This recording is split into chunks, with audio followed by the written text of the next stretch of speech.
প্রিয় বন্ধুরা, রোগ প্রতিরোধে কলা, ডায়াবেটিস রোগে অস্বাভাবিক খিদের উপসর্গ হলে পাকা কলা দিয়ে মেটানো যায়। সকালে খালি পেটে কলা গাছের শিকড়ের রস 1 চামচ করে কদিন খেলে পেটের পেচক কৃমি বেরিয়ে যায়। প্রতিদিন কটা কলা খাবো, সারা বছর পাওয়া যায় বলে প্রতিদিন নিয়মিত কলা খাওয়া যেতে পারে। সাধারণভাবে শরীর ঠিক রাখতে প্রতিদিন একটি করে সাগর কলা খাওয়াই যথেষ্ট।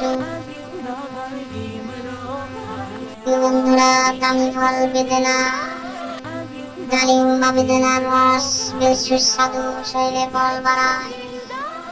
বেদেনার রস মেধা বৃদ্ধি করে, বেদনা পিপাসা মেটায়, বায়ু পিত্ত কফ নাশ করে, শরীর ঠান্ডা রাখে।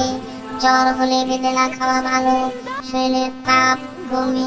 প্রতিরোধে তরমুজ, তরমুজের রস মিষ্টি, শীত গুণ সম্পন্ন, শক্তিদায়ক। তরমুজ শরীর ঠান্ডা রাখে, ক্লান্তি দূর করে। শ্বাস খেলে লিভারের উপকার হয়, পিলে কমায়, পেট পরিষ্কার রাখে, হজম শক্তি বাড়ায়, পেটের অসুখ আমাশায় তরমুজ বেশ উপকারী। রোগ প্রতিরোধে কমলা লেবু ব্যবহার, কমলা লেবুর রস অত্যন্ত পুষ্টিকর, অধিকাংশ রোগে পথ্য হিসেবে ব্যবহার করা হয়।